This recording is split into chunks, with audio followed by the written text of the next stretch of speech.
So yung mga neighbors, dito na pala kami sa spot namin na pamanaan. At shoutout pala kay Danilo Adalim at Chuds Prince Adalim. At shoutout rin sa Kabahar family from Libuna, Bukidnon. So shoutout po at shoutout rin kay Katumbaga Hunter TV from Quezon. So yun, shoutout po sa inyong lahat sa nanonood ngayon. So maraming salamat. Pa-drive na tayo mga drivers at abang-abang na lang po kayo kung anong mahuli natin at makakuha natin ngayon dito. Sana surtehin tayo. Sayang lang talaga tong video na to mga drivers, gawa nang hindi natin na off yung mute sound, kaya wala po tayong sounds ngayon. So kaya nag-voice over na lang po tayo. At ito unang dive natin mga drivers, nakita tayo ng isang ipos-ipos, yun o.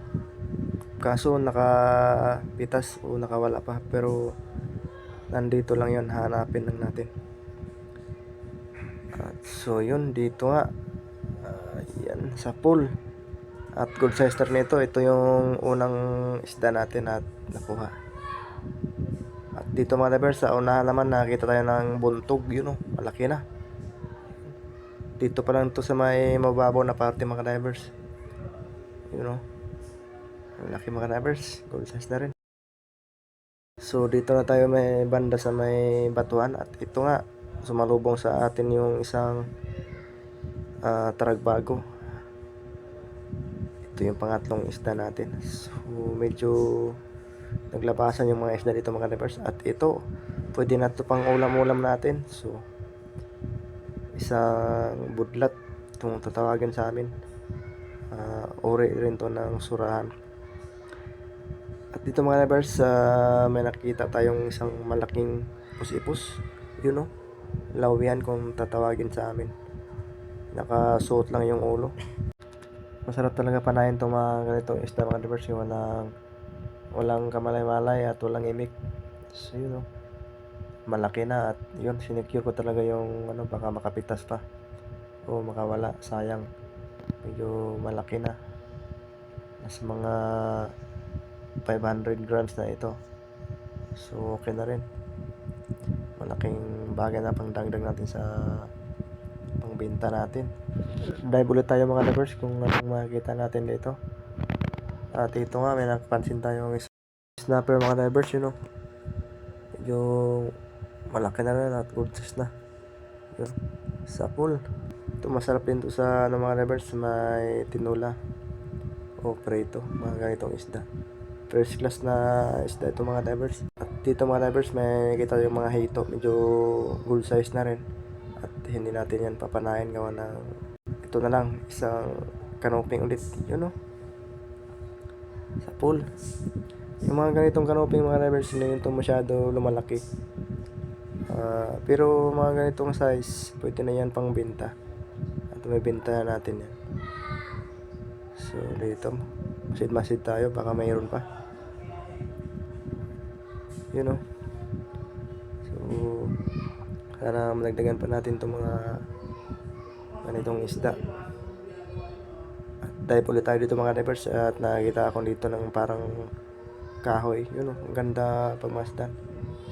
So dito mga divers, try nating mag-ikot-ikot dito at sisilipin natin yung mga bato, mga butas, baka may nakasiksik na canoping o isda. So wala, at buti na lang may nakita tayo dito ng isang pusit, at ito gold size na rin to. Kaya kaso medyo mailap lang mga divers, kaya yun, habulin natin ito mga divers, sayang din kung hindi natin mahuli. Buti nga may blinker tayo, at yun, huminto siya. Kaso yun, ayam ko para, pero natamaan pa rin natin mga divers, yun o. Sima na lang talaga naghawak sa balat niya. Yung buti naabutan pa rin natin ng pagpana. So okay na rin ito pang adobo natin mga divers.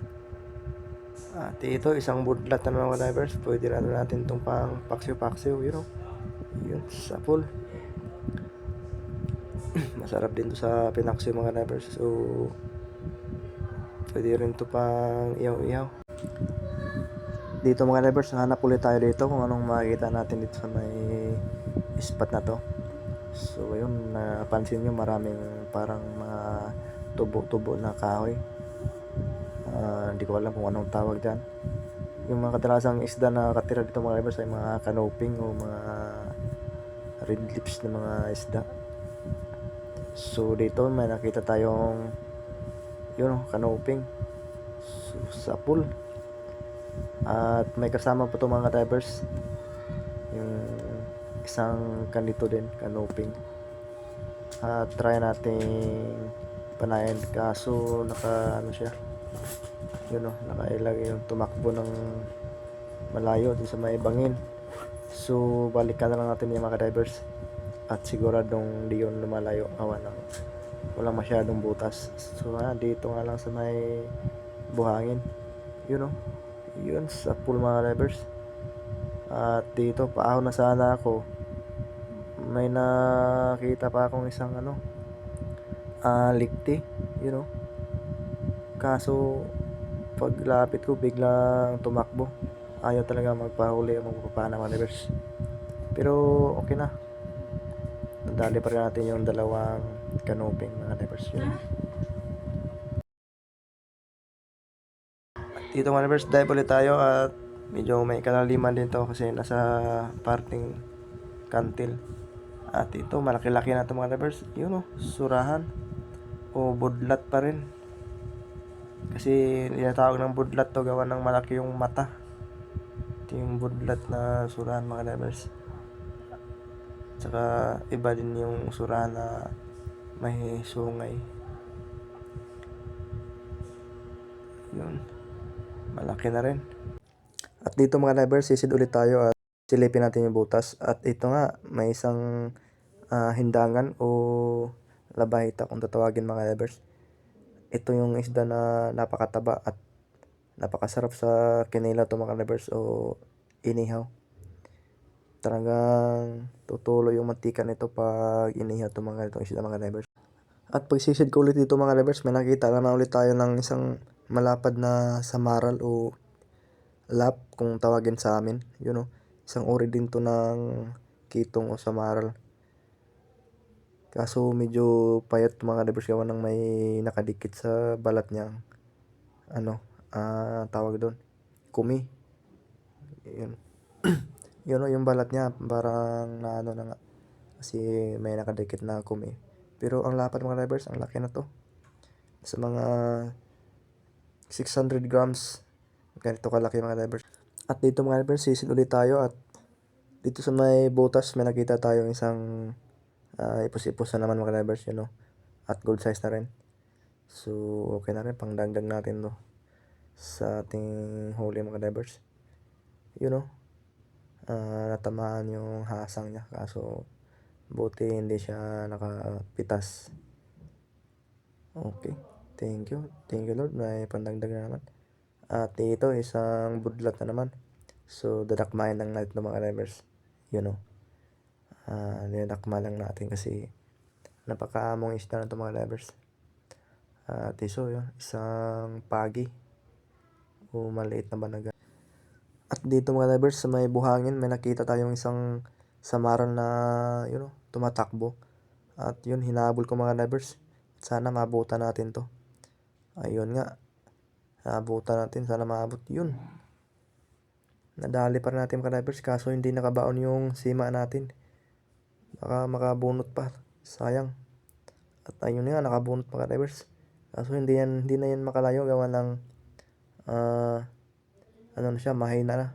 At ito, napitikan ulit natin ang ganda ng tama, hindi na yan makawala mga divers. Ang busog pa naman ng samaral na to. Ang laki to mga divers, nasa mga 700 grams na to timbang nito. Wow, pando mga divers. Ang ganda ng mga isda na napapakita sa atin. At ito, dalawang danggit, malaki na, malapad na rin mga divers. So dubla na lang yung isa natin. Pitikan na lang ulit natin to. Dali yung dalawa mga divers. At dito sa unahan may dalawa pa. At unahin natin tong medyo malaki na. Yun, sa pool. At yung isa ayaw magpapana. Yun, takbo ng malayo mga divers. Pero okay na, goals itong tatlong na dali natin mga divers. May kalaparan na itong mga danggit na to. At ito pa mga drivers, isang talakitok yun sa pool. Pangdagdag na natin itong mga drivers, gold size na rin at pwede na rin ito pang timbangan natin. Oo, yun o. Kung anong tawag sa inyong isda na to. At dito may dugso o longnose emperor, yun, gold size na rin ito mga drivers. Pwede na ito pang ulam natin o pang prito. So, dito may nakita kong isang lapu-lapu mga drivers, kaya dali-dali akong lumusong, yun o. Yan, sa pool mga drivers. Ang ganda ng tama niya, hindi niya makakawala. Sa batok, yun o. Gold size na rin. So, I thank you Lord. Salamat sa mga biyaya mong binigay. Dito mga drivers, may 3 pusit, yun o. Piliin natin yung malaki-laki na at yun, tamaan. Sayang yung kasamahan niya. Nagsigtakbuhan mga drivers, pero okay na. Yung malaki yung nadali natin mga drivers. Ito yung masarap sa kinilaw o adobo mga drivers. O sa tinola, pwede rin ito sa tinola. Dito may isang ubod mga drivers o as dagat, yun o. At ito nga mga drivers, huhulihin natin itong isang maliit na banagan o lobster. Dito sa amin, binibili ito mga drivers. Nasa 150 isang pirasong ganito kalaki. Anong pinapalaki niya ito mga drivers. Yun o. Okay na rin, 150. At ito nga, may nakita tayong ditong balawis o danggit. Yun o. Malapad na. Good size na rin ito mga drivers. Dito lang sa parting mababaw. At ito, isang sasa. Sumalubong sa atin. Yan, sa pool. Pang ulam-ulam ng drivers. At ito pa. May nakita pa tayo ditong danggit na naman. Yun o. Wow, ang lapad mga drivers. Ang sarap panain pag mga ganitong isda. Kasi nakahiga lang sa buhangin o sa damuhan. At tayo ulit tayo dito. At ito na naman, may nakikita naman tayo nakasiksik dito sa damo. Yun o, danggit na naman mga drivers. Ang lapad. Ang ganda mamana pag naglabasan yung mga ganitong isda mga drivers.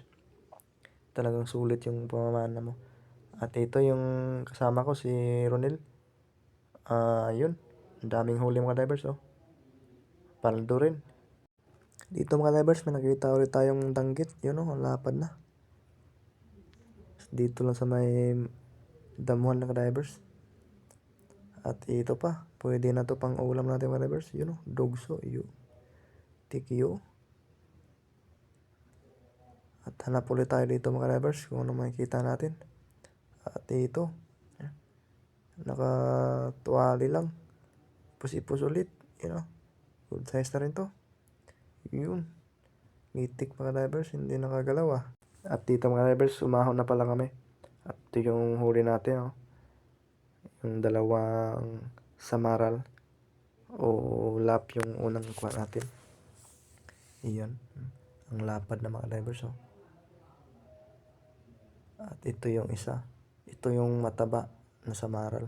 Yun, ang laki na sa mga 700 grams na ito mga drivers. Yung timbang nito. Busog na busog pa naman. Yan. Ito yung nadali natin yung dalawang ano. At saka yung iba huli natin oh. Paano mga drivers? Puno yung nagaya natin ng ano. Isda. At dito na kami sa ano mga drivers. Sa buyer namin yun. At dito natin timbangin yung isda at